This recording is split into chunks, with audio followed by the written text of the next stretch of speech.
You can also, as I kind of suggested at the very beginning, you can also learn a lot from just the narratives that people offer. And this is a wonderful way to involve children in your community in a discussion about aging. Having children interview older people about their experiences and what it's like to grow old. This was actually from an interview done by a couple of 13-year-old kids with a 85-year-old woman in Bloomington who lived across the street from a community center, which is a really wonderful thing. And the quote that they retrieved was, "I can just walk across the street to the community center. I have a choice. When I get to the steps, if I feel I'm too tired, I can walk around to the side and take the elevator." It seems relatively minor, but that's a very important design principle when you think about it, that architects and planners should be thinking about as we're designing communities for the future and retrofitting them, that we can build, in a sense, build choice into the environments that we're creating. And what that does is promote independence without fostering dependence. You know, we create, sometimes the environments we create foster dependence because they're almost too prosthetic. Older people like to be challenged. Anybody likes to be challenged. And there's a great feeling of accomplishment if you can assume a challenge and overcome it. It really helps, you know, with your self-esteem. So making everything really easy for people is not necessarily the design principle that I'm talking about here. I'm talking about an environment that sort of balances risk with you know, easy living features, so that in a sense it makes life normal. There's a gerontologist, M. Lawton, a number of years ago, who came up with a wonderful framework for thinking about relationships between persons and their environment. And he had noted that if an environment overwhelms a person's capacities, that can lead to depression and anxiety. But what he also noticed was that environments that did not challenge an individual also fostered depression. And so finding that balance, and this issue of risk is one that families are negotiating around all the time, as I'm sure you are well aware if you've been involved with any caregiving issues, and I know that most of you have. Okay.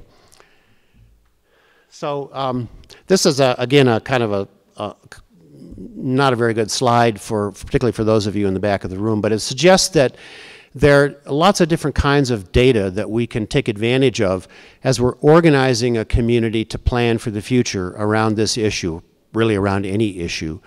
I refer to the stories and the visual arts and the creative expressions of older people and others about the aging experience as data, stakeholder data, if you will. And that's a very important part of participation. We also need to look at census data if you have it. You need to do needs assessment surveys if you have the capability of doing that.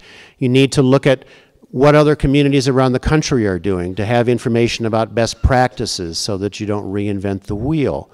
You need to look at practices where there's a research-based element, and there's a lot of these that are emerging these days. They call them evidence-based health promotion programs, for example, where there's really there's a literature that suggests that if you do this, then X will happen, and you'll reduce falls, the risk of falls, for example. So these are kinds of information that communities need to assemble, if you will, in order to engage in data-driven participatory planning for the future, okay?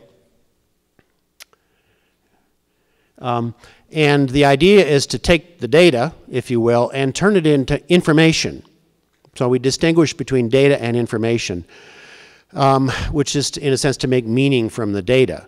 And move towards some action. You have to do that in order to keep people engaged, and you have to kind of monitor the process along the way and see whether what you came up with at the end was what you had hoped would happen from the beginning, or kind of an evaluation process. So that's a four-step process that we've used in a project around the country called the Advantage Initiative. And I think my next slide is about, okay, yeah, it's about communities using this data to plan for the future. Okay.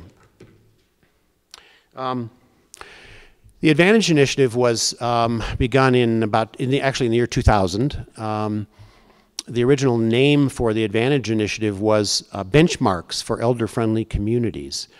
And we wanted to create, the project has been funded in a number of grants over the years to the Visiting Nurse Service of New York City, which is the largest VNS in the country and the oldest, I think, and has its own research division.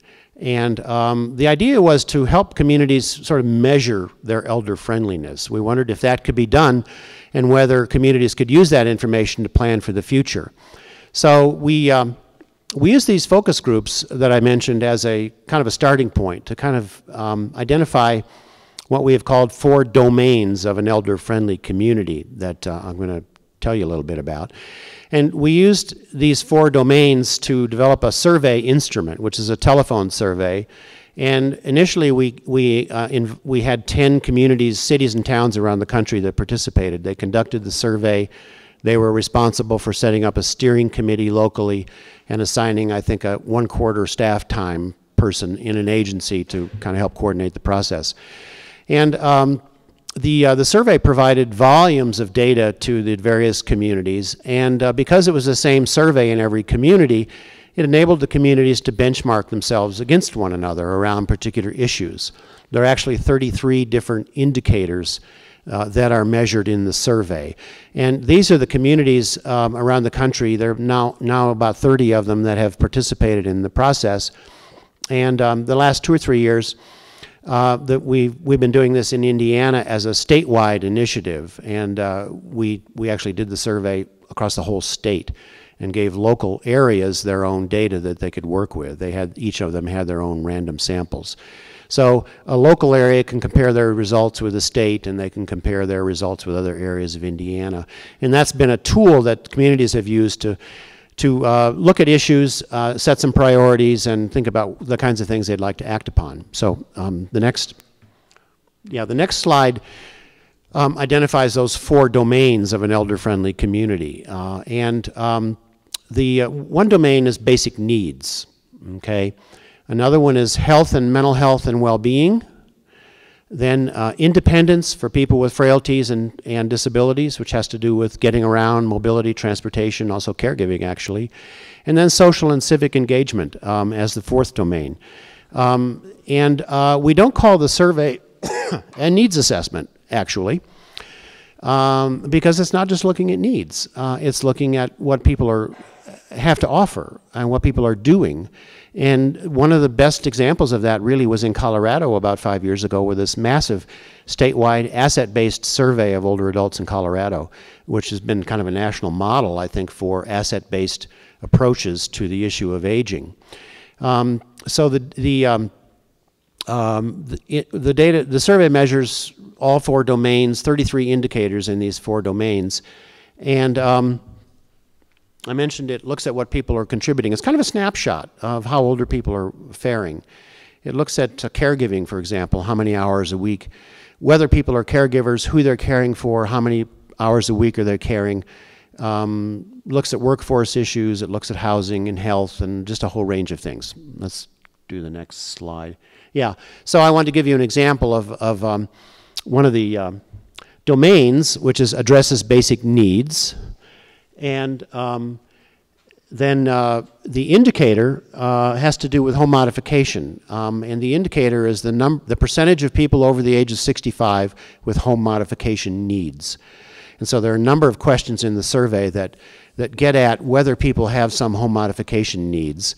The value that drives this, in other words, the elder-friendly value, is that in an elder-friendly community, housing is modified to accommodate mobility and safety. That's sort of the dimension, if you will. Let's go to the next.